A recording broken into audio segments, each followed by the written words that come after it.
ደግሞ ለሸይኹ እሱ ربش عندك زي تاقاك ابن تيمية رحمه الله تعالى من قالوا لا عيب على من أظهر مذهب السلف وانتسب إليه واعتزى إليه. أنت جيغنا كون كتابة قبت كريستيانو كم مسبوق على جيغنا كون.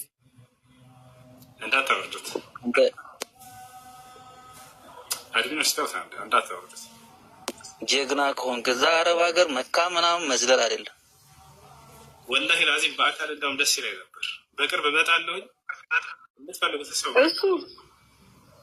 አንተ እኮ ዝም ብለህ አረብ ሀገር ሄደህ እኮ ነው እዛ የምትቀባጥረው። ሀገር ገብተህ መከራከር አችል።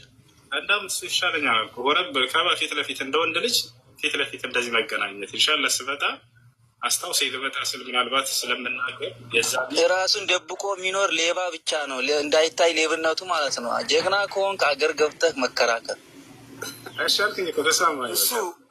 እሱ ቶ አንዳንድ ነገር እንድትናገርና አንዳንድ ሪኮርድ ስለሚያደርጉ ቦታውና ወይም ሚት አድርገው እስልምና በአንተ የመጣረከው እንዳንተ እጅ ሚት አድርገው ኡስታዝ ሚት አድርገው በቃ ወይም አውጣው በቃ ለምን እንደዚህ ያለ ሰው መርሳት ተስተው ጀዛከላህ ቀጥሉ ኡስታዝ وياكم ويقول شيخ الإسلام ابن تيمية رحمه الله تعالى لا عيب على من أظهر مذهب السلف بدم به ابن تيمية نقدر عدم ابن تيمية راس من قريب له راس من قريب التطهر لكنه كان يدعو إلى مذهب السلف الصالح يتوشى الأرض لا عيب على من أظهر مذهب السلف يسلفوش المنقر براسو لا يقال يا قلت على الرجل سوله منهم نور يلبت مو كسائل يلبت النار وجاء لا عيب على من أظهر مذهب السلف وانتسب إليه راسو ورزا استقال يسلفوش المنقر كتر له جالس سوله منهم نور يلبت النار واعتزى إليه بل يجب قبول ذلك منهم بالاتفاق هي الكرسو من قبل عندهم قد لا بعلموش منت مثلا لأن مذهب السلف لا يكون إلا حقا يسلفش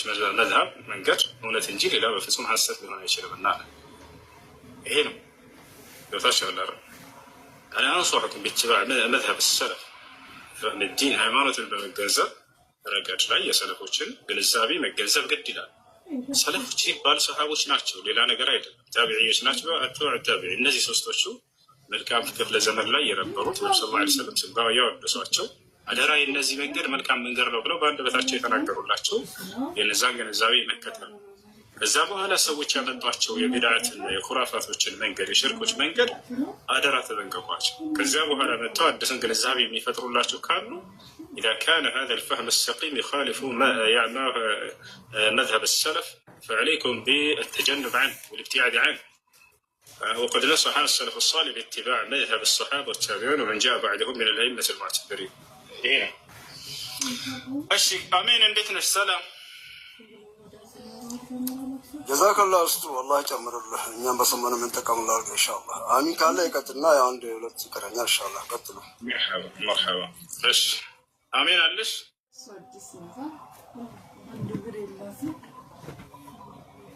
ألو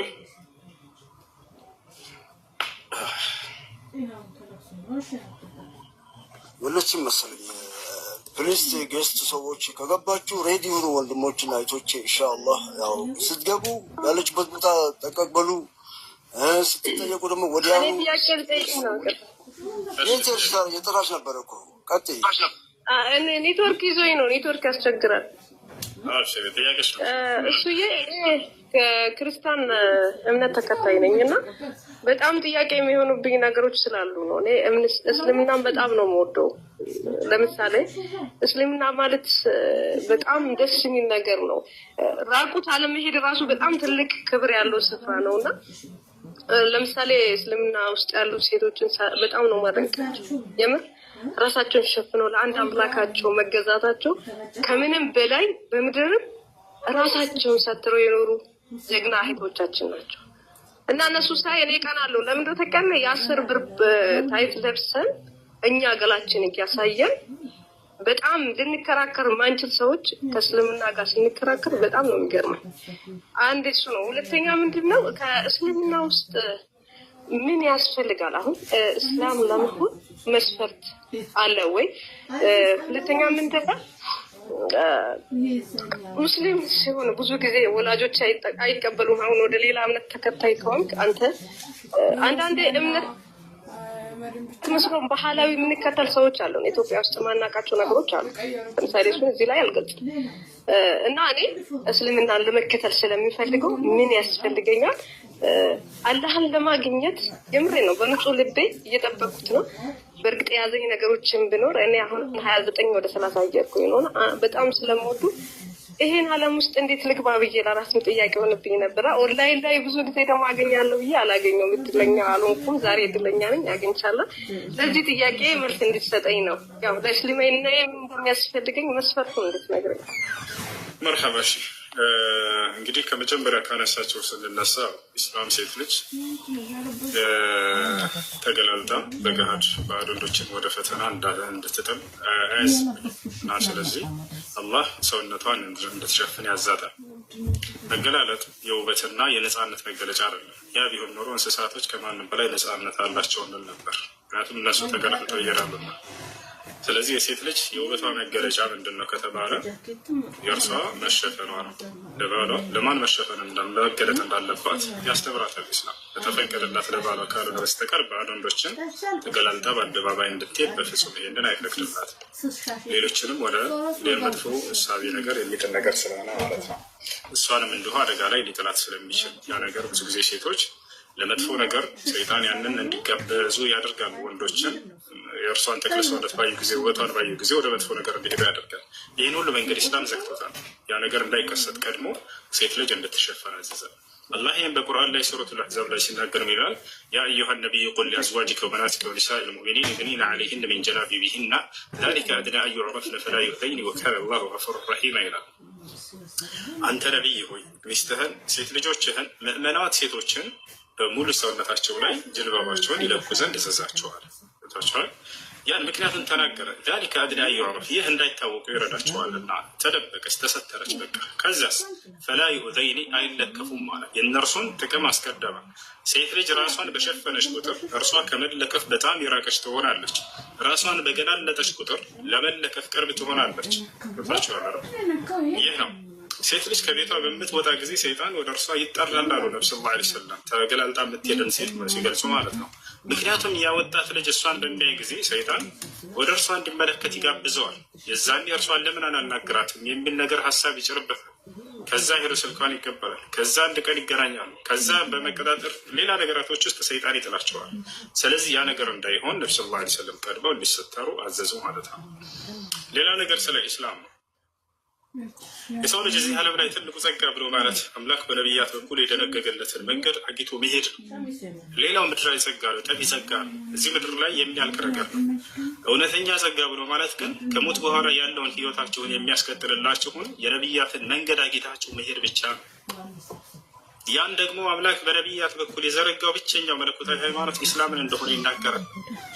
አዳምን ገና ወደ ምድር ሲያወርደው ጊዜ ምን እንዳለ ታውቃላችሁ? ቁልነ እህቢጡ ሚንሃ ጀሚዓ በሉ አዳምም ሔዋንም ሁላችሁም ወደ ምድር ውረዱ አልኳቸዋል። ከዚያ ዳግም ወደ ገነት የሚሄዱበትን መንገድ ነገራቸው። ግን ፈኢማ የእትየነኩም ሚኒ ሁደን አላቸው፣ ከእኔ የሆነ አንድ ቅኑ መንገድ እልክላችኋለሁ። ያም በሚመጣላቸው ጊዜ ፈመን ተቢዐ ሁዳየ ፈላ ኸውፉን ዐለይሂም ወላ ሁም የሕዘኑን ያን ቅኑ መንገዴን ኢስላምን የተከተለ ከእናንተ በእናንተ ላይ ምንም ፍርሃትና ሀዘን የለባቸውም፣ የዘላለምን ደስታ ታገኛላቸው አላቸው። ያን ቅኑ መንገዱን ኢስላምን ያስተባበሉ ሰዎችስ ወዴት እንደሚሄዱ ነገራቸው። ወለዚነ ከፈሩ ወከዘቡ ቢአያቲና እነዚያ ግን ቅኑ መንገዴን የካዱና ያስተባበሉ ሰዎች ኡላኢከ አስሓቡ ናር እነዚህ የእሳት ሰዎች ናቸው ከሞት በኋላ ሁም ፊሃ ኻሊዱን እነርሱ በእርሷ ውስጥ ለዘላለም ዘውታሪ ይሆናሉ አለ። አምላክ ይህን ለአዳም የገባውን ቃል ኪዳን በየዘመናቱ ቃሉ ፈጸመ። ምን አደረገ? ከአዳም ልጆች ነቢያት የሚባሉን እየመረጠ ያን ቅኑ መንገዱን ኢስላምን እያስያዘ ላካቸው። ያንንም ለትውልዶቻቸው ሁሉ አስተማሩ። የምትድኑበት መንገድ ይህን መንገድ መከተል ነው አሏቸው። የእስልምና ሃይማኖት ምንድን ነው የሚያስተምረው ታዲያ ከተባለ የመጀመሪያው አስተምህሮት ስለ አምላካቸው እንድታውቁ ነው። ያን አንዱን አምላክ በብቸኝነት እንድታመልኩ ነው። ለዚህም ነው ኖህን ሲያስረሳው ጊዜ ምን አለ? ኖህ ሲያስተምር ወለቀድ አርሰልና ኑሐን ኢላ ቀውሚሂ ፈቃለ ያ ቀውሚ ዕቡዱላህ ማ ለኩም ሚን ኢላሂን ገይሩህ ኖህንም ወደ ህዝቦቹ ልኬዋለሁ አለ አምላክ አላህ። ሲያስተምር ምን አላቸው? ህዝቦች ሆይ ዕቡዱላህ አላህን በብቸኝነት ተገዙ አንዱን አምላክ ማለኩም ሚን ኢላሂን ገይሩሁ ከእርሱ ከአንዱ አምላክ በስተቀር ሌላ ማንም የላቸውም አላቸው ይላል። ከዚያ በኋላ ሁድን አስነሳው። ወኢላ ዓድን አኻሁም ሁዳ ቃለ ያ ቀውሚ ዕቡዱላህ ማለኩም ሚን ኢላሂን ገይሩሁ ህዝቦቹን ብላላቸው ሁድ የተባለው ነቢይ ህዝቦች ሆይ አላህን በብቸኝነት ተገዙ፣ ከእርሱ በስተቀር ሌላ ማንም አምላክ የላቸውም አላቸው። ከዚያ በኋላ ሷሊሕን አስነሳው። ወኢላ ሰሙድ አኻሁም ሷሊሓ ቃለ ያ ቀውም ዕቡዱላህ ማ ለኩም ሚን ኢላሂን ገይሩ። ሁሉም ነቢያት አንድ አይነት ወጥ የሆነ አስተምሮ ነበራቸው። የመጀመሪያ ትእዛዛት ሁሉ ፊተኛና መጀመሪያው አንዱን አምላክ በብቸኝነት አምልኩ ነው። ያ አንድ አምላክ አንድ ብቻ ነው። በአንድነት ላይ ሶስትነት የለው። ያ አንድ አምላክ ለዘላለም ህያው ነው። በህያውነት ላይ ሞትነት የለበትም። ለቅጽበት የሚሞት አምላክ አይደለም። ገብታችኋል? ሞት የሚባለው የፍጥረት ባህሪ ነው። ገብታችኋል? ከእርሱ ዘንድ ሞት የሚባል ሂሳብ የለም። ወተወከል ዐለል ሐይ አለዚ ላ የሙት ይላል አላህ ስለ ባህሪው ሲነግረን፣ በፍጹም በማልሞተው ዘላለም ህያው በሆንኩት በእኔ ላይ ብቻ ተመኩ እያለ ይናገራል። ሁወል ሐዩ ላ ኢላሃ ኢላሁ ይላል። እኔ ዘላለም ህያው ነኝ፣ ከእኔ በስተቀር ሌላ ማንም አምላክ የለም እያለ ይናገራል። ገብታችኋል? ፈድዑሁ ሙኽሊሲነ ለሁ ዲን፣ ሃይማኖትን ጥርት አድርጋችሁ ለእኔ ብቻ እኔም በብቸኝነት አምልኩኝ እያለ ይናገራል። ይህ ነው መሲሁም ሲመጣ ይሄን ያስተማረው። ወቃለ ልመሲሁ ያ በኒ እስራኤል አዕቡዱላህ ረቢ ወረበኩም። አላህ ምን ይላል በሱረቱል ማኢዳ ላይ ቁጥር 72 ላይ ክርስቶስም አላቸው ይላል፣ እናንተ የእስራኤል ልጆች ሆይ የእኔንም የእናንተንም ጌታ የሆነውን አላህን በብቸኝነት ተገዙ አላቸው ይላል።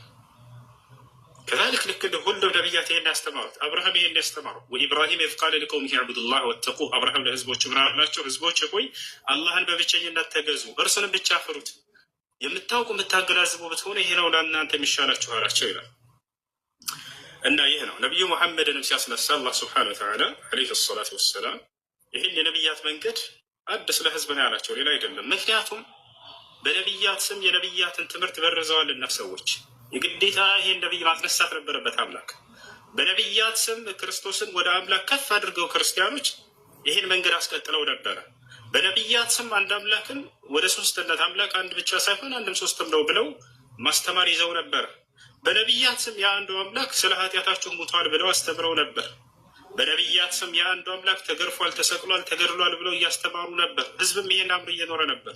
አምላክ ዳግም የአንድ የነቢያትን መንገድ ማስቀጠል አለበት እና ነቢዩ ሙሐመድን አስነሳ። ሰላሙ አለይኩም ይህን እንዳስተምሩ አዘዛቸው። ነቢ ስ ላ ሰለምም ያን የነቢያት ሁሉ ትምህርት መንገድ አስተማሩ። የአብርሃም የኢስሐቅ የያዕቁብን አምላክ አምልኩ ነው የሚለው ቁርአን፣ ሌላ አይደለም። ያ አምላክ አይሞትም። ያ አምላክ አንድ ብቻ ነው። ያ አምላክ ዘላለም ሕያው ነው። ያ አምላክ ሶስትነት የለውም፣ አንድ ብቻ ነው። ይሄን ትምህርት ነው አንዴ እና ይሄን ይመስላል።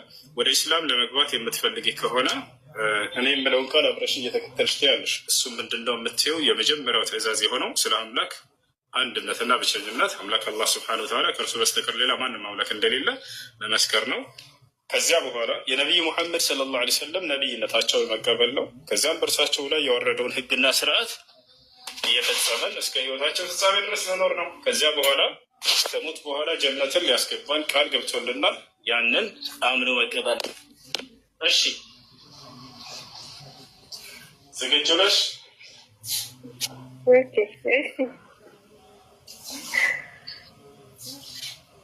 እሺ የምለውን ቃል አበርሽ የተከተልሽ ብል አሽሀዱ አላ ኢላሃ ኢለላህ ወአሽሀዱ አና ሙሐመደን ረሱሉላህ። አላሁ አክበር። ጨርሰሻል። ከዚህ በኋላ ሙስሊም ነሻል። አሁን ያልሽው ቃል የሸሃዳ ቃል ወይም የምስክር ቃል ይባላል። የእስልምና ሃይማኖት የመጀመሪያ እና መሰረት ነው። ትርጉሙ አሽሀዱ አን ላ ኢላሃ ኢለላህ ማለት እነሆ ከአንዱ ከአላህ በስተቀር በእውነት የሚመለክ ሌላ አምላክ የለም ብዬ መሰክራለሁ። ወአሽሀዱ አነ ሙሐመድን ረሱሉላህ ማለት ደግሞ ሙሐመድም የአላህ መልእክተኛና ነቢይ ናቸው ብዬ መሰክራለሁ ማለት ነው። ሰዎች የመጀመሪያው መርሐባ እህቴ፣ ከላይ ያለች ዚክራ የምትባለው ልጅ ፎሎ አድርጊያት። እስላማዊ ትምህርቶች የምትማሪበት ግሩፕ ታስገባሻለች። ስለ ሶላት አሰጋገድ ምናምን ታስተምርሻለች። ይበልጥ ደግሞ በአቅራቢያሽ የምታገኝ ከሆነ ሙስሊሞች እነሱ ስለ ሶላት አሰጋገድ፣ ስለ ወደ አደራረግ በተግባር ያሳዩሻል። እሷ ግሩፖች ታስገባሻለች። ስምሽ ማን ነበር? እኔ አሚን። አሚን። እሺ መቀየር ግዴታ አይሆንብሽም። አንቺ ፍላጎትሽ ነው። እሱ መቀየር የምትፈልጊ ከሆነ ፈቃድ ነው። ደስ ያለሽ ስም ጃፉ ዚክራ አውሪያትና ፎሎ አድርጊያት ያገኛል። ቃል በቃል በቁርአን ላይ እነ ለዚነ ከዘቡ ቢአያቲና ወስተክበሩ ዐንሃ ላ ቱፈተሑ ለሁም አብዋቡ ሰማ አለ። እነዚያ እኔን የካዱ ናቅዞችን የካዱና ያስተባበሩ እነ ለዚነ ከዘቡ ቢአያቲና ወስተክበሩ ዐንሃ እነዚያ ናቅዞችን ከማመንና ከመከተል የካዱ ወይም ደግሞ ያስተባበሉ የኮሩ ላ ቱፈተሑም ለሁም አብዋቡ ሰማ የሰማያት በር አይከፈትላቸውም አለ። ልክ አንደኛው ሰማይ ገና ሲደርሱ አላህ ስብሐነ ወተዓላ እኔን የካደች ነፍስ በፍጹም ሰማይን ዓለም አትገባም መልሷት ብሎ መላእክቶችን ያዛል። ትመለሳለች። በቀብር ውስጥ የቀብር ጥያቄ ይጠየቃል። እስከ ዘመኑ ፍጻሜ ድረስ የቀብር ቅጣትን እየተቀጣ ይቆያል። አላህን የካደ ሰው የሙስሊም ነፍስ ከቀብር ጥያቄ በኋላ ወዴት ትሄዳለች ታዲያ ከተባለ ነቢዩ ሰለላሁ ዐለይሂ ወሰለም የሙስሊም ነፍስ በገነት ትኖራለች ብለው ቃል በቃል ተናግረዋል። ሐዲስ ላይ ሲናገሩ ነቢያችን ሰለላሁ ዐለይሂ ወሰለም ምን አሉ? አርዋሑል ሙእሚኒነ ፊል ጀና አሉ ነቢ ሰለላሁ ዐለይሂ ወሰለም የሙስሊሞች ነፍስ ከሞት በኋላ በገነት ይኖራሉ ብለው ተናገሩ። በገነት ይኖራሉ። ይህን ይመስላል ዳኒ። እሺ ግልጽ ነው። እሺ ቻል። እሺ ሰከ እሺ ሌላ ጥያቄ አንድ ነበረኝና እሺ እኔ በቅርቡ ነው ታውቃለህ እንትን ያልኩትና ከባህር ዳር ወደ አዲስ አበባ መጥቼ ነበርና መድረሳ ቤት እፈልጋለሁኝ እና የሚያውቅ ሰው ካለ ሸር ቢያደርገኝ በዚያው ብትነግርልኝ ብዬ ነበር። መርሐባ። እሺ እስላማዊ ትምህርት ቤት የምታውቁ ልጆች ዳኒን አገኙት እባካችሁ። ቦታ እንዲጠቁሙና ወደዛ ቦታ እኔ ራሴ መሄድ ስለምችል ቦታ ማለት እኔ መድረሳ ቦታ ነው ገብቼ ቁርአን መቅራት የፈለጉትና ትናንት ነው የገባሁት አዲስ አበባ። የሚያውቁ ሰው ካለ ሸር እንዲያደርጉልኝ ገር ኢንሻአላህ እኔን በውስጥ ስልክህን አስቀምጥልኝ። አዲስ አበባ የምታውቁ ልጆች ካላችሁ መድረሳ ወንድማችን እስላማዊ ትምህርት ባለፈው ነው ስልምና የተቀበለው እስላማዊ ትምህርት ቤት ወይም እስላማዊ መድረሳ የምታውቁ ልጆች ካላችሁ አገኘት። ባረከላሁ ፊኩም። እሺ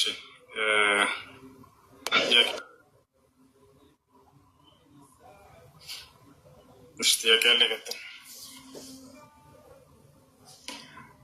ሄሎ ትስማዑን ከላሚ? ሰላም ሰላም ሰላም፣ እንዴት ነህ? እግዚአብሔር ይመስገን። እሺ ጥያቄ ነበረኝ። እሺ ጥያቄ ምንድን ነው? አይ ቲንክ ትላንት ማታ ገብቼ ነበር እና ስልክም እየተደወለብኝ ስለሆነ አልተመቸኝም እና በኢየሱስ ክርስቶስ አምላክነት ላይ ስታወራ ነበር እና እዛ ላይ ያነሳው ጥቅስ ነበረ።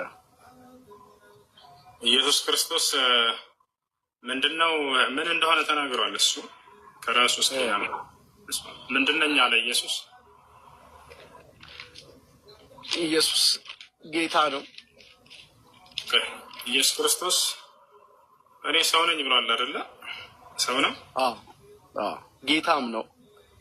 ጌታ ማለት ምን ማለት ነው? እንደ መጽሐፍ ቅዱስ የኢየሱስ ክርስቶስ ጌትነት ምን አይነት ጌትነት ነው ይላል መጽሐፍ ቅዱስ? ገዥነት፣ አለቅነት እንጂ መለኮታዊ ጌትነት አይደለም። መለኮታዊ ጌትነት አይደለም። በመደረግ የተገኘ ጌትነት የሹመት ጌትነት ወይም የስልጣን ጌትነት እንደሆነ መጽሐፍ ቅዱስ ይናገራል። ከነብያችሁ ጌታ የተባላለ እናንተ ጋር?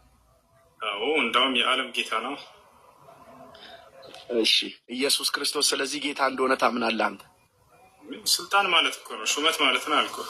በዚያም ከእኛ ዘንድ የተባላለው ያው ነፋሉ፣ ግን እኛ የስልጣን ሹመት በህዝቦቻቸው ላይ አለቃ መደረጋቸው ነው። ያህያ የሚባለውን ነቢይ ወይንም ዮሐንስን አምላክ አላህ ስብሐነ ወተዓላ በሱራ አልዕምራን ላይ ጌታ ብሎ ጠርቶታል። ጌታ ማለት ግን አለቃ ማለት ነው። ወሰይደን ወሐሱረን ወነቢየን ሚነ ሷሊሒን ይለዋል። ወሰይደን ወደ አማርኛ ጌታ አድርገዋለሁ ልጅህን አለው ዘከርያስን። ገባ? ስለዚህ ጌታ ማለት ግን አምላክነት አይደለም፣ ለህዝቦቹ አለቃ ማለት ነው። ነቢያት እንደሚታወቀው ለህዝቦቻቸው አለቃ ናቸው። ማን የሾማቸው ይሄን አለቅነት ከተባለ አምላክ ነው። ነቢዩ ሙሐመድ ሰለላሁ ዐለይሂ ወሰለም ደግሞ ለዓለም እንደመላካቸው መጠን አነ ሰይድ ወለደ አደም አሉ። እኔ የአደም ልጆች ሁሉ አለቃ ነኝ። ግን ቃሉን ሂዳ ብተረጉሙ ልክ ኢየሱስ ክርስቶስ ለሱ በተነገረው መልኩ እኔ የዓለም ጌታ ነኝ ብለው ተናግረዋል። ልብ በሉ እዚህ ጋር ጌታ ሲባል የዓለም አለቃ ማለት ነው። ለዓለም ህዝብ እንዳለ የተሾሙ ናቸው ነቢ ስ ላ ሰለም በነቢይነት ማዕረጋቸው። እኛ ግን ይሄ መለኮታዊ ጌትነት እንዳልሆነ እንረዳለን። ለምን ከተባለ ከአንድ አምላክ በስተቀር መለኮታዊ ጌትነት ያለው የለም። ይሄን ይዘን እኛ ጌታ ናቸው ነቢይ ሙሐመድ ብለን እንኳ አንልም። ትርጉሙ እንረድ ምን ለማለት ፈልጎ ነው? መጽሐፍ አምላክ ቁርአን ላይ ምን ለማለት ፈልጎ ነው እንላለን። አያርና መለኮታዊ ጌትነት የማን ነው ከተባለ አምላክ ራሱ የኔ ብቻ ነው አለ። ረቡ ሰማዋት ወልአርድ ወማ በይነሁማ፣ የሰማያት የምድር ጌታ እኔ ነኝ አለ አላህ። ኢየሱስ ክርስቶስ መጽሐፍ ቅዱስ ላይ የሰማያት የምድር ጌታ አባት ሆይ አንተ ብቻ ነህ አለ። አያርና ስለዚህ ኢየሱስ ክርስቶስ የምን ጌታ ነው ከተባለ ለእስራኤላውያን ሰዎች ጌታ፣ ለነሱ አለቃ ተደረገ ማለት ነው። ለነሱ አለቃ ተደረገ። የሐዋርያት ሥራ ምዕራፍ 2 ቁጥር 36 ላይ ያለ እስራኤል ሰዎች እግዚአብሔር ጌታ አደረገው ይላል። ዮሴፍ ከእርሱ በፊት ለግብፅ ሀገር ጌታ ተደርጎ ነበር። ኦሪት ዘፍጥረት ምዕራፍ 45 ቁጥር 9 ላይ እግዚአብሔር ዮሴፍን በግብፅ ሀገር ላይ ጌታ አደረገው ይላል። ፈርዖን አምላክ ነበር። ማን ነው? ይቅርታ፣ ሙሴ አምላክ ነበር። አምላክ ተደርጓል። ማን ያደረገው? እግዚአብሔር። ለማን? ለፈርዖን ለተላከበት ህዝብ ማለት ነው። ኦሪት ዘጸአት ምዕራፍ 7 ቁጥር 1 ላይ እግዚአብሔር ለሙሴ ምን አለው? እኔ ለፈርዖን አምላክ አድርጌሃለሁ አለው። ኦኬ፣ አምላክ ነው ማለት ነው? ስልጣን ነው፣ ሹመት ነው። ስለዚህ ጌትነትና አምላክነት፣ እውነተኛ መለኮታዊ ጌትነትና አምላክነት ለአንዱ አምላክ ብቻ ነው። በመደረግ ያገኙት፣ በስልጣን በሹመት ያገኙት ከሆነ ግን ያለ ነብያት ይሰጣል። ነብያቶች በዚያ ስም ይሰየማሉ። ይሄ ነው። ስለዚህ ኢየሱስ ክርስቶስ ጌታ እንደሆነ ታምናለህ አንተ? በፈጣሪ አይምሮ የለም እንደ ፈጣሪ እንዲህ እንድናገርህ ነው የምትፈልገው? እያስረዳው እየደጋገምኩ ምን አይነት ጌትነት ነው አልኩ? አይ አይደለም፣ ምንም አይነት ጌትነት ይሁን ጌታ እንደሆነ ታምናለህ? እንደሱ አይደለም። ማዳን ተሳለች ና እኮ ጌታ እንደሆነ ታምናለህ አንተ? ምን ማለት ነው ጌታ ማለት አልከኝ? ትርጉሙ እኮ ምንም ይሁን በሰው ላይ የሚሆን በምድር ላይ ጌታ እንደሆነ ግን ታምናለህ? ለአናነት አንተ ያሰብከው አሁን እየመለስክ እንዴ ጌታ ነው እያልክ እኮ ነው። እንደ ትልቅ ሰው ታወራለህ እኮ። እንደ ትልቅ ሰው ነው እኮ እያወራ ያሉት። በቃ ምን እንዳልኩኝ ድገምላቸው እስከ ድገማ ያልኩት ያልከው ምንድን ነው? አምላካዊ ጌትነት አይደለም ወይም መለኮታዊ ጌትነት አይደለም አልከኝ አይደለ? ተደርጎ ነው። ማን ያደረገው? ፈጣሪን ያደረገው አልከኝ። ፈጣሪን ያደረገው ከሱ በፊት ማን ጌታ እንዳልኩኝ ከሱ በፊት ማን ጌታ ያደረጋቸዋል? ሙሴ ጌታ ተብሏል ተደርጓል አልከኝ። ሙሴ ጌታ ነው ማለት ነው? አይ ቆይ ቀስ በል ቀስ በል አትለኝ ማለት ነው። ሙሴ ጌታ ነው አይደለም? እነ ዮሴፍ ለማን የተደረገው? ኢየሱስ ለማን ነው ጌታ የተደረገው? ለዓለም። ለእስራኤል አይደለም ነው። ማስረጃ ልስጥህ። ለዓለም ለእስራኤል ነው። ማስረጃ ልስጥህ። እሺ የሐዋርያት ሥራ ምዕራፍ 2 ቁጥር 36 እሺ የሐዋርያት ሥራ እናወጣዋለን። የሐዋርያት ሥራ ምዕራፍ ስንት? ምዕራፍ 2 ቁጥር 36 እዛው ጌትነትን ሲናገር በመደረግ የተገኘ 2:36 ሰዎች እንደሆነ ይነግርሃል። በጣም ስፈልግ ነበር ባይዘው አንተን ዛሬ ድሉን ሳገኘው ጌታዬን አመሰግናለሁ። በጣም ደስ ብሎኛል። ሰውዬ አልሐምዱሊላህ። መነጽርህን ትገለብጣለህ ዛሬ ችግር የለውም። እሺ 2 ስንት? 2:36 2:36 እሺ 2:36 2:36 እንግዲህ ይህንን እናንተ የሰቀላችሁት ኢየሱስ ክርስቶስ ጌታ መሲህ እንዳደረገው የእስራኤል ሕዝብ ሁሉ በእርግጥ ይወቅ ይላል። አዎ ኢየሱስ ክርስቶስ ጌትነትን በመደረግ ነው ያገኘው አይደለም። ለማን ያደረገው? አንድ በመደረግ ነው ያገኘው። እሱ ስለሚቀድም አይደለም። እሱ አይደለም የሚቀድመው። ያወጣውን ጥቅስ መጀመሪያ ያወጣውን ጥቅስ አስረዳ። ስለዚህ እርሱ የሚቀድመው የእስራኤል ከማለቱ በፊት በመደረግ የተገኘ ጌትነት መሆኑን ቀድሞ ይናገራል። ስለዚህ ይሁን በመደረግ ነው ይሁን። ስለዚህ በመደረግ የተገኘ ጌትነት የስልጣን የሹመት ጌትነት ነው አይደለም? ለማን ነው? እሱን እዛው ላይ ለእስራኤል እንደሆነ ይናገራል። የእስራኤል ወገን ሁሉ ይወቅ። ይኸው አነበብኩልህ። ለእስራኤል ተደረገ ይላል። ለእስራኤል እንደሆነ እዚያው ጋር አውዱ ላይ ይናገራል። የማን ወገን እንደሆነ የት አለ? ይኸው እያነበብኩላችሁ ነው። ስሙ ምን እንደሚል ስሙ። ይኸው ስሙ። አረ ሁሌ እየሰማቸው ነው፣ እየነገርኳቸው ነው። አዲስ አይደለም ላንቺ። እሺ እንግዲህ ይህን እናንተ የሰቀላችሁትን ኢየሱስን እግዚአብሔር ጌታ መሲህ አደረገው። የእስራኤል ሕዝብ ሁሉ በእርግጥ ይወቅ ይላል። ጌታም ክርስቶስም አይደለ? አዎ። ስለዚህ ጌታም ክርስቶስም በመደረግ ያገኘው ስልጣን ናቸው እነዚህ ሁለቱ አይደለ? ለማን ያደረገው መደረጉን እመንና ከዛ ወደ ማን የሚለው እዛው ላይ አምኛለሁ። ስለዚህ በመደረግ የተገኘ ጌትነት ወይንም ክርስቶስነት መለኮታዊነት ባህሪ ነው ብለህ ታምናለህ አንተ? እሱን ቶ ወደዛ አታስቀይሰው። እዚህ ጥቅስ ላይ ለእስራኤል ያልከውን አውጣ። አንተ እዛው ላይ ለእስራኤል ይላል። አንብበው። ማንን ሀገር የት አለ? ያነበብከው ጥቅስ ላይ ያሰማም እንዴ? ከኔ ጋር አነበብኩ እኮ። እንግዲህ ይህን እናንተ የሰቀላችሁትን ኢየሱስን እግዚአብሔር ጌታ መሲህ አደረገው፣ የእስራኤል ሕዝብ ሁሉ በእርግጥ ይወቅ ነው የሚለው። አይ እና ታዲያ ለማን ነው ይሄ ማወቅ የተፈለገው? ለማን ነው? አይደለ እሱን ለማወቅ የተፈለገው አይደለም፣ አደረገው፣ ለእስራኤል አደረገው ይባላል። ባይዳምተ ለማወቅ የተፈለገው አይደለም ይለኛል። የእስራኤል ወገን ሁሉ ይወቅ እያለ ለማን እንደፈለገ እየተናገረ አውዱ ለምታሻለ አይደለም ነው። ቆይ ስለዚህ ኢየሱስ ክርስቶስ ለእስራኤል ተደረገ የሚለውን ጥቅስ አውጣ። ያው እዛው ላይ እየተደረገው ለማን እንደሆነ አይልም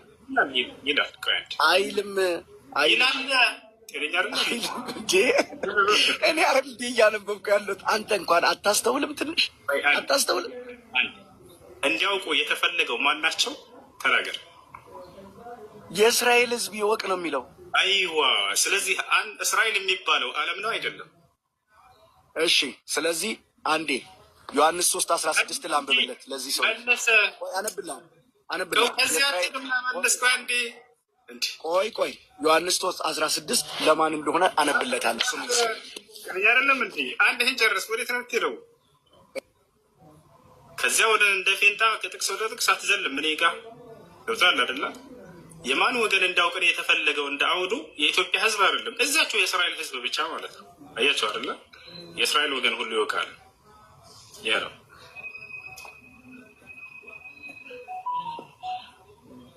የተናሳ እናውራ።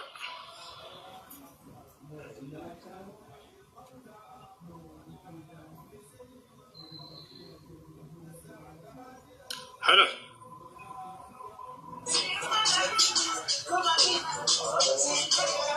ሄሎ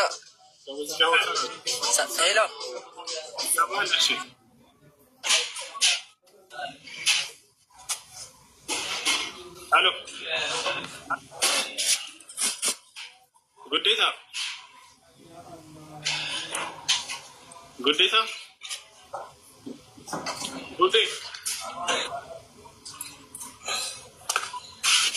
ሰላሙ አለይኩም። አለይኩም ሰላም ወረሕመቱላሂ ወበረካቱ። ጥያቄ ልጠይቅ እሱ ይቻላል። አረ የኔን አልጨረስክልኝም። እሺ የማን ሕዝብ እንዲያውቅ ነው የተደረገው? ያ ነገር ለዓለም ነው ጌትነቱ ይላል መጽሐፍ ቅዱስ። ኢየሱስ ክርስቶስ የዓለም ጌታ ነው ይላል። አዎ የዓለም ጌታ ነው የሚል አሳየን እና ምን ማለት እንደሆነ እንሄድበታለን። ቀጥል። ኢየሱስ ክርስቶስ የዓለም ጌታ ነው። እሺ አይ ምዕራፍ ስንት ቁጥር? ዮሐንስ ወንጌል ምዕራፍ 3 ከቁጥር 16። እሺ የዓለም ጌታ ምን ማለት ነው አይደለ?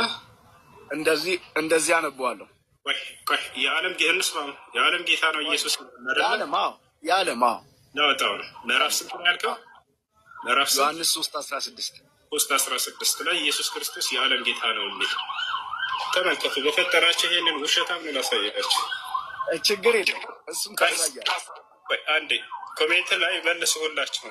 እዚህ ላይ አሁን ኢየሱስ ክርስቶስ የዓለም ጌታ ነው የሚል ቃል አለ? ቆይ አታብራራም። ሚወት አድርግ፣ ላንብብልህ። ሚወት አድርግ። ያነቡታል፣ አማርኛ ይችላሉ ሁላቸውም። አብሽር፣ አትቸገር። ቀጣፊ ውሸታ ለምን ታሻላችሁ? መጽሐፋቸው ላይ ክርስቶስ ላይ ዋሽታችሁ እስከ መቼ ድረስ? የዓለም ጌታ ነው የሚላለ ኮሜንት ላይ ክርስቲያኖች ሳትቀር መልሱ። እንዲህ እያደረጉ ነው የሚሸውዷቸው። ወላሂ ላዚም የሌለውን ያመጡና ይዞሩ ይሽከረከሩና እዚህ ላይ የዓለም ጌታ ነው ብሎ ይሸውዷቸዋል።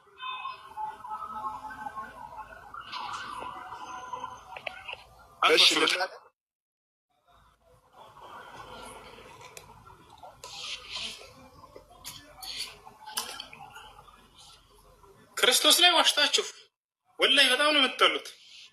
ብትወዱት ኖሮ አትዋሹበትም ነበር። ምክንያቱም ኢየሱስ ክርስቶስ መጽሐፍ ቅዱስ ላይ ብትወዱኝ ትእዛዜን ትጠብቃላችሁ ነው ያለው። የማይወድ ሰው በክርስቶስ ላይ ይዋሻል። እኛ በጣም ስለምንወደው አንዋሽበትም። ያለውን ቃል በቃል እናስቀምጣለን። ከእናንተ በላይ ክርስቶስ እንወደዋለን እንደ መጽሐፍ ቅዱስ ራሱ ብንሄድ ማለት ነው። ምክንያቱም እኛ በእርሱ ላይ አንዋሽም። ያለውን ብሏል ብለን እንናገራለን፣ ያላለውን አንልም። እናንተ ግን የሌለ ነገር እየፈጠራችሁ የሆነ ጥቅስ ታመጡና በዚያ ላይ እየተሽከረከሩ ክርስቶስ እንዲህ ብሏል ብላችሁ ተዋሹበታላችሁ። ሌሽ ለምን በእርሱ ላይ መዋሸት አስፈለገ? አላህ መስታ አይሸውዳችሁ። ወላሂ መምህሮቻቸው አይሸውዳችሁ። ክርስቶስ አምልኩኝ አላለም። ክርስቶስ መልእክተኛ ነው፣ የተከበረ ነቢይ ነው፣ ሰው ነው። በአምላክና በሰው መካከል ያለ መልእክተኛ ነው። እሺ ጥያቄ ያለ ይቀጥል።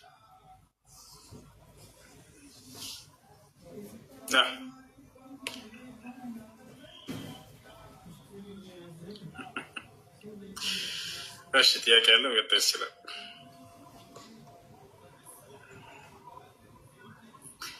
እሺ ጥያቄ የሌላቸው እንደወሮች ብስምላህ ሰላቱ ወሰላም አላ ረሱሉላህ ሰለላሁ ዐለይሂ ወሰለም። ሰላም አለይኩም ወረህመቱላህ ብስቱና እንዴት ነህ? ወአለይኩም ሰላም ወረህመቱላህ ወበረካቱ። ከሁለት ቀን በኋላ እንግዲህ ሰዓት አላፊ ሆኜ ነው የገባው። ዛሬ እባክህ ምንድን ነው ተራ በቃ ለመጠበቅ በጣም የሚገርመው 3 ሰዓት ይፈጃል እንዴ? መርሐባ መርሐባ መርሐባ አብሽር ነው መስተካከል አለበት። የአድሚኖች እውነት ነው። ሌላ ሩሞች ይገባለሁ፣ ግን የአንተ ሩም በጣም አድሚኖች ደካሞች ናቸው። ከምሬ ነው። ልቺ ያው ደጋግሟል። በጣም መስተካከል አለበት። እስቱ አንተ ብቻ ነው የምትደክመው አይቼዋለሁ። እና ኤኒዌይ ወደ ጥያቄ ልግባ። እስቱ ጀዛከላሁ ኸይር ኢንሻአላህ። እንዴት ነው አይኑም ደግሞ ተሻለ አይደል? የተሻለ ነው አልሐምዱሊላህ። አብሽር አብሽር አብሽር። እኛማ ስንት ባሪያዎች እያሉማ ምንም አትሆንም። አብሽር አላህ ያነሳው ኢንሻአላህ። አንድ ጥያቄ እና ሁለት ያለኝ ይሄ ነቢያችን ሰለላሁ ዐለይሂ ወሰለም እኔ እሞቶች ስል በ73 ይከፋፈላሉ እና አንዷ ብቻ ነች፣ ሌሎቹ አዛብ ነው የሚገቡ ስለ እስልምና ነው እና ለነዛ 73 የሚባሉት አሁን በአሁን ጊዜ የምነሳው እንደ ሀባሽ አይነቶችም አሉ፣ ቅጽፈት ውስጥ የገቡ አሉ። እስቲ በዚህ ላይ ትንሽ ሰፋ ኢንሻአላህ ባጭሩ። እሺ ነብዩ ሰለላሁ ዐለይሂ ወሰለም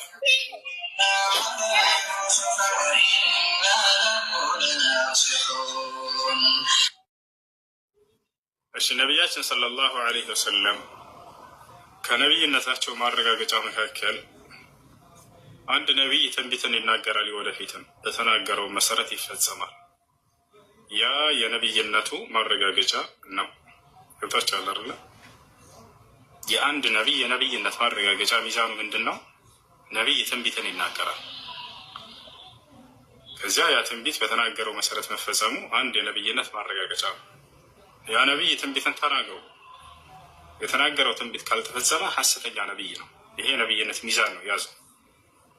ነቢያት ተአምራትን ያደርጋሉ፣ ሌላም አለ አይደል? አንደኛ እሱ ነው። ስለዚህ ነቢዩ ሰለላሁ ዐለይሂ ወሰለም አንዱ የነቢይነታቸው ማረጋገጫ ይሄ ነው።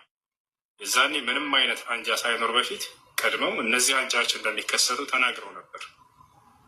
ወሀዛ የዱሉ ዐላ ስድቅ ንቡወቲሂ ዐለይሂ ሰላቱ ወሰላም፣ የነቢይነታቸው እውነተኛ ነቢይነታቸው ማረጋገጫ እሱ ነው። ለሰሃቦች በጊዜው በጣም ግር ብሏቸው ነበር። ምክንያቱም በሰዓቱ የለምና ይሄ ነገር፣ ወደፊት ግን ይሄ ይሆናል ብለው ቀድመው እርሳቸው በትንቢት መነጽራቸው አይተው ተናግረዋቸው ነበር። እንዳሉትም ዛሬ ተከሰቱ። ወሰተፍተሪቁ ኡመቲ ዐላ 73 ፍርቃ ኩሉሃ ፊናር ኢላ ዋሒዳ ያሉት። በመጀመሪያ ሐዲሱ ላይ ምን አሉ? እፍተረቀት ልየሁዱ ዐላ 71 ፍርቃ ወእፍተረቀት ነሳራ ዐላ 72 ፍርቃ ወሰተፍተሪቁ ኡመቲ ዐላ 73 ፍርቃ ኩሉሃ ፊናር ኢላ ዋሒዳ ቂለ መን ሂየ ያ ረሱለላህ ቃል መን ካነ ዐላ ሚስሊ ማ አነ ዐለይሂ ልየውም ወአስሓቢ ወፊ ሪዋየትን ኡኽራ ቃል ሂየ ልጀማዓ። ነቢያችን ሰለላሁ ዐለይሂ ወሰለም ምን አሉ? የሙሴ ተከታዮች ወይም የሙሳ ዐለይሂ ሰላም ተከታዮች ለ71 ተከፋፈሉ።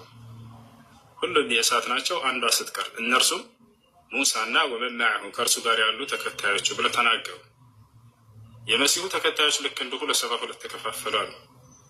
ሁሉም የእሳት ናቸው አንዷ ስትቀር፣ እነርሱም ዒሳና ከእርሱ ጋር ያሉት አማኞች አሉ። የእኔ ኡማ ደግሞ ወደፊት ለ73 ይከፋፈላሉ አሉ። ሁሉም የእሳት ናቸው አንዷ ስትቀር፣ እነርሱም እኔና ከእኔ ጋር ያሉ ተከታዮች ብለው ተናገሩ። መን ካነ ዐላ ሚስሊ ማ አና ዐለይሂ አልየውም ወአስሓቢ፣ ልክ እኔና ባልደረቦቼ ባለንበት መንገድ ላይ ዛሬ የጸና ብለው ተናገሩ። ስለዚህ እርሳቸውና ሰሓቦቻቸው እነዚህ በመልካም የተመሰከረላቸው ናቸው። ገብታችኋል አይደል? ልክ እንዲሁ ከእርሳቸው በኋላ 3 ክፍለ ዘመናት አወደሷቸው። እነዚያም ይህ ውዳሴ ያገኛቸዋል ማለት ነው። ሐዲስ ላይ ሲናገሩ ምን አሉ? ኸይሩ ናስ ቀርኒ ثم الذين يلونهم ثم الذين يلونهم አሉ። መልካም ሰዎች ብሎ ማለት በእኔ ዘመን ያሉ ናቸው፣ ከዛ የሚቀጥሏቸው፣ ከዛ የሚቀጥሏቸው አሉ። እነሱም ማን በመባል የሚታወቁ ናቸው? ሰሓበት ታቢዑን ወትባዕ ታቢዑን። እነዚህ 3ቶቹ ነቢ ሰለላሁ ዐለይሂ ወሰለም አወድሰዋቸዋል። ከዛ በኋላ እነዚህ ማን ተብለው ይጠራሉ? እንደ ቋንቋ ሰለፍ ተብለው ይጠራሉ። ሰለፍ ኩሉ መን ተቀደመ ፈሁወ ሰለፍ፣ ማንኛውም ከእናንተ በፊት የተቀደመ ለእናንተ ሰለፍ ይባላል። እንደ ቋንቋ ነቢ ሰለላሁ ዐለይሂ ወሰለም ኒዕመ ሰለፍ አነ ለኪ አላት ፋጢማ፣ እኔ ለአንቺ ምንኛ ማርኩኝ ቀዳሚሽ ሰለፍሽ ነኝ አሉት። በሃይማኖታዊ በንጹህ የሃይማኖታዊ ግንዛቤ ላይ የቀደሙን ደግሞ አሰለፉ ሷሊሕ መልካም ደጋግ ሰለፎቻችን ብለን እንጠራቸዋለን። ማንኛውም ከ3ቱ ክፍለ ዘመን በኋላ የመጣፉ የእነዚህን የቀደምቶቹ መልካም ሰለፎች ግንዛቤ የሚከተሉ ሰለፍ ሷሊሕ የቀደምቶቹ መልካም ሰለፎች ተከታይ ተብለው ይገለጻሉ። ገብታችኋል አይደል? ስለዚህ ዛሬ ላይ እነዚህ የተነሱ አንጃዎች አልጀህሚያ ወልሙዕተዚላ ወልሙርጂአ ወልጀብሪያ ወልአሻዒራ ወልአሕባሽ ወገይሪሃ ሚን አጠዋኢፍ አዳላ التي خرجت عن دائرة أهل السنة والجماعة وبعضها عن الإسلام كليا أو يعني በብዛት የሚወጣሉ ከኢስላም ልክ እንዲሁ ደግሞ ከሱናም የወጡና ያፈነገጡ አሉ ከእነርሱ መካከል فكل من وقع في الشرك أو إنكار صفات الله سبحانه وتعالى فهو خارج عن دائرة الإسلام. وأما كل ما ابتدع غير البدعة الكفرية فهو لا يخرج عن الإسلام بالكلية، وإنما يخرج عن دائرة أهل السنة والجماعة بقدر ما عنده من خلاف لطريقة أهل السنة والجماعة. عندك علي እነዚህ አንጃዎች አሁን እንደሚከሰቱ ቀድመው ነቢ ሰለላሁ ዐለይሂ ወሰለም ተናግረዋቸው ነበር። ይህ ደግሞ የትክክለኛ ነብይነታቸው ማረጋገጫ ነው። ሳይከሰቱ በፊት ቀድመው መናገራቸው እነዚያ ገብታችኋል። አሁን ዋናው ነገር ምንድነው? ሰሃቦች ጠየቁ፣ ነህየ ያ ረሱላህ፣ ማን ነው ታዲያ ትክክለኛ መንገድ ላይ የሚሆኑት ወደፊት ብለው ሲናገሩ ልክ እኔና ሰሃቦቼ ባለንበት መንገድ ላይ ዛሬ ባለንበት መንገድ ላይ የጸኑት ናቸው ብለው ተናገሩ። እነሱም እስከ ዘመኑ ፍጻሜ ድረስ እንደሚቀጥሉ ተናግረዋል። ሐዲስ ላይ ገብታችኋል። ሐዲስ ላይ لا تزال طائفة من أمتي ظاهرين على الحق لا يضرهم من خالفهم ولا من خذلهم حتى يأتي أمر الله تبارك وتعالى ብለዋል። ከእኔ ከትውልዶች አንዲት ጀማዓ በእውነት ላይ ከመሆን አትወገድም የአላህ ትእዛዝ እስኪመጣ ድረስ፣ ያ ማለት የዘመኑ ፍጻሜ እስኪመጣ ድረስ ማለት ነው። እስከዚያ ዘመን ድረስ ይጸናሉ፣ ይቆያሉ። እነሱም ማን ናቸው ከተባለ አህሉ ሱነቲ ወልጀማዓ አትባዑ ሰለፍ ሷሊሕ አው ሰለፊዩን أو هم أهل الحديث أو هم أهل الآثر أو الطائفة المنصورة أو الفرقة الناجية. النزه كل هذه الأسماء مسميات لاسم واحد وهو المسلم المتبع لمنهج السلف الصالح. يقدمت መልካም ሰለፎችን ግንዛቤ የተገነዘበ ሰው መሰየሚያ ስያሜዎች ናቸው እነዚህ። ስለዚህ ቁርአንና ሐዲስን በባጭሩ በቀደምት በእነዚያ ነብዩ ሰለላሁ ዐለይሂ ወሰለም ባወደሷቸው በ3ቱ ክፍለ ዘመናት ሰዎች ግንዛቤ የተገነዘቡ ሰዎች ወይንም የእነዚያን ግንዛቤ የሰለፎች ግንዛቤ በሚል ይጠራል። ገብታችኋል አይደል? የእነሱን ግንዛቤ ተከትሎ የሄደ ሰው በእውነተኛው መንገድ ላይ ያለ ሰው ገብታችኋል። ለምን ከተባለ ያን ዘመን ነብዩ ሰለላሁ ዐለይሂ ወሰለም ያወደሱት ዘመን ነው። 3ቱ ክፍለ ዘመናት ላይ ያሉት ሰዎች መልካም ሰዎች ናቸው የኔ ትውልዶች ብለው መስክረውላቸዋል። እነዚያ ናቸው ሰለፎች ሲባል ጊዜ የሚታሰቡት። والمقصود بالسلف الصالح هم القرون الثلاثة المفضلة الذين زكاهم النبي صلى الله عليه وسلم في حديثه خير الناس قرني ثم الذين يلونهم ثم الذين يلونهم ثم الذين يلونهم እነዚያ ናቸው። ታዲያ እነዚህን አስመልክቶ ሰለፎች ይናገሩ ነበር። አደራቸውን የሰለፎችን መንገድ ተከተሉ እያሉ يقول الإمام سفيان الثوري رحمه الله تعالى عليك بآثار من السلف وإذا رفضك الناس وإياك وانت فعلا فالصلاة والسلام تقرأ لي يسوانا مسمى كسفة شيء በአቅራቢያቸው የሚገኝ ወይም ሸፍ ካለ ወደዚያ ጋር ሁለታችሁንም ጉዳይ አንሱትና እዚህ ወይ እሷ ብትመጣና አንተ ብትመጣ እሷ ብትመጣ ደግሞ ሌላ ነገር ልታወራ ትችላለች። ስለዚህ አንተ ልጃ እንዲህ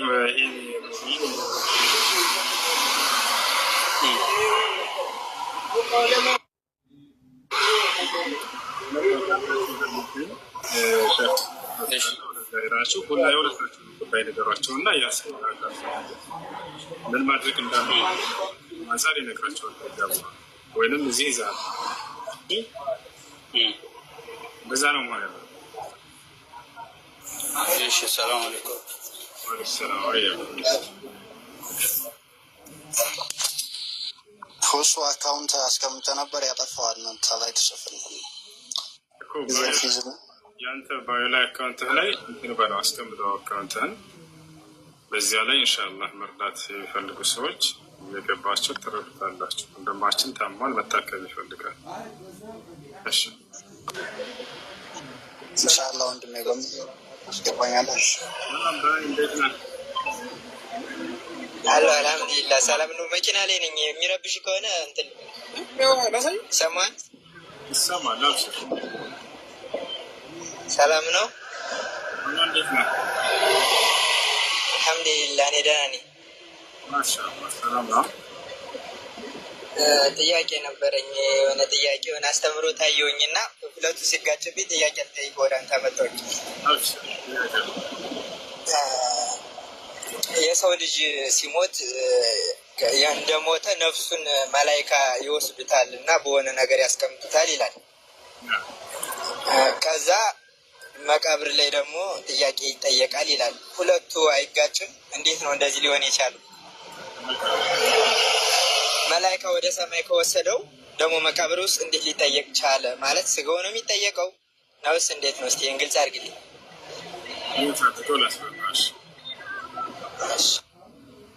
መልካም። መላእክቶች ይዘው የሚሄዱት ወደ ሰማይ ስጋውን አይደለም፣ እሺ፣ ነፍሱን ነው። ነፍሱን ይዘዋት ይሄዳሉ መላእክቶች። ከዚያ በኋላ ስጋው ቀብር ውስጥ በሚቀበር ጊዜ እዛው ቤተሰቦች ይቀብሩታል። ከዚያች ነፍሱ ትመለስና ወደ ቀብር በስጋ ውስጥ ትገባለች። ከዚያ በኋላ መላእክቶች መጥተው ይቀሰቅሱትና የቀብር ጥያቄ ሰላም አለይኩም ወራህመቱላሂ ወበረካቱ ያራህ ነው ወንድሜ። እና ስለዚህ ነፍሱን ነው ይዘዋት የሚሄዱት። ያቺ ነፍስ ወዴት ትሄዳለች ከተባለ ሙስሊም ከሆነ ያቺ ነፍሱ ሰባቱን ሰማይ አድርጋ ትሄዳለች። ነብዩ ሰለላሁ ዐለይሂ ወሰለም ሐዲስ ላይ ተናግረዋል።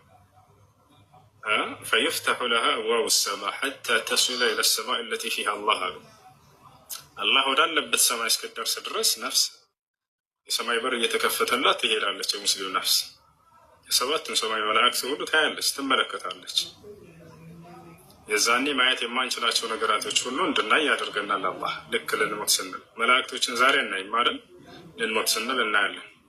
አላህ ይህም በቁርአን ላይ ተናግሯል። ሱራ ቃፍ ላይ 2ኛ ገጽ ማየት ትችላላችሁ። ፈከሸፍና ዐንከ ጊጣአከ፣ እስከ ዛሬ እንዳታየው የተጋረደብህን ነገር ዛሬ አነሳልሃለሁ፣ እገልጥልሃለሁ አለ አምላክ አላህ። ፈበሰሩከ ልየውመ ሐዲድ፣ ዛሬ ያንተ አይን ልክ እንደ ብረት ነው ብሎ ገለጸው። ያ ማለት ማየት የተጋረደውን ነገር ዛሬ የማየት አቅምና ችሎታን ይሰጣል ማለት ነው። እና መላእክቶች ነው ያለው። ስለዚህ የሙስሊም ነፍስ ሰባቱን ሰማይ አድርጋ ከሰባቱ ሰማይ ድረስ እስከዛ ትሄዳለች። ከዚያ ትመለሳለች። ወደ ምድር መልሷትና የቀብር ጥያቄ ይጠይቅ ባሪያዬ ብሎ አላህ ያዛል። በስጋ ውስጥ ትገባለች። የቀብር ጥያቄ ይጠይቃል። የካዲ ከሆነ ግን ያቺ ነፍሱ ከአንደኛው ሰማይ አታልፍም። ከአንደኛው ሰማይ አታልፍም። አላህ በቁርአን ላይ እኔን የካዱ ሰዎች የመንግስተ ሰማያት አይከፈትላቸውም፣ አይገቡም በፍጹም ብሎ ተናግሯል።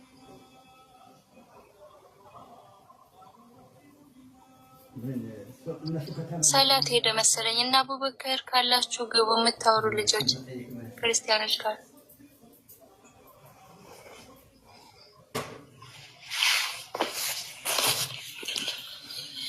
እሺ ልጆች የጁምዓ ኹጥባ ታዳምጣላችሁ?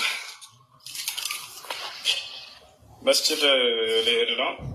ኹጥባ የምታዳምጡ ከሆነ ልልቀቅላችሁ ወይንስ ዘግተና ልጅ ላይ ነው? ብናዳምጠው ጥሩ ነው። እሱ ኢንሻአላህ እናዳምጠው። እናንተ ጋር ሌሊት ነው አይደል? ከታች ወንድሜ። አዎ አልሐምዱሊላህ። እኔ ጋር አሁን በቃ ሱቢ ደርሷል። 1 ሰዓት እንደዚህ ቀጥቷል። ማሻአላህ ማሻአላህ። ጀዛከላሁ እሱ በዱዓ አትርሳን እንግዲህ ኢንሻአላህ። ጀዛከላሁ እሱ አላህ ጨምርልህ። መርሐባ መርሐባ።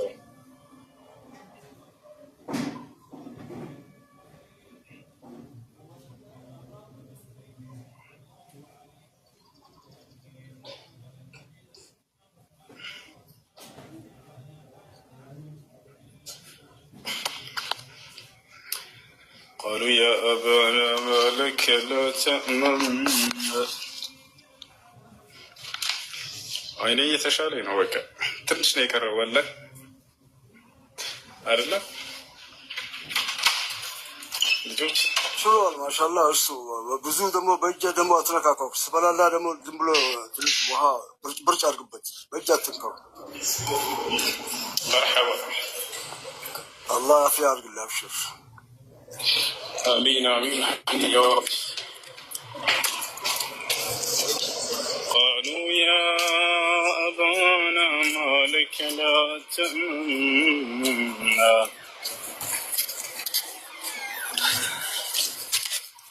ما لك لا تأمنا على يوسف وإنا له لناصحون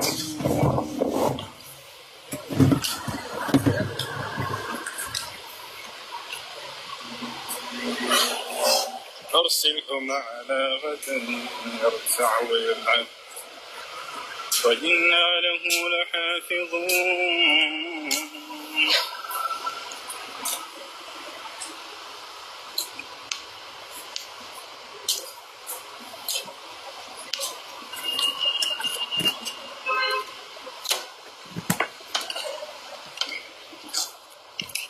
يا سلام.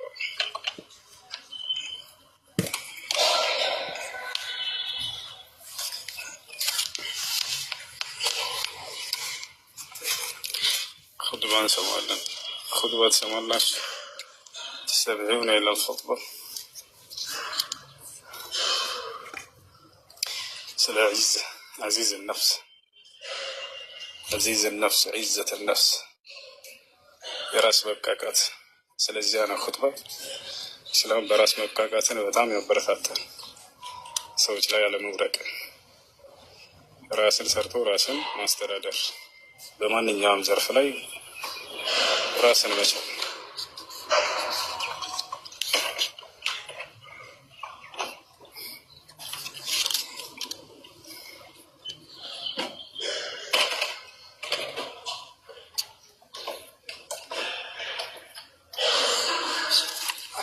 كيف الحال؟ أنت بخير؟ يا معك.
اللهم لا شرك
فمن تبعني فإنه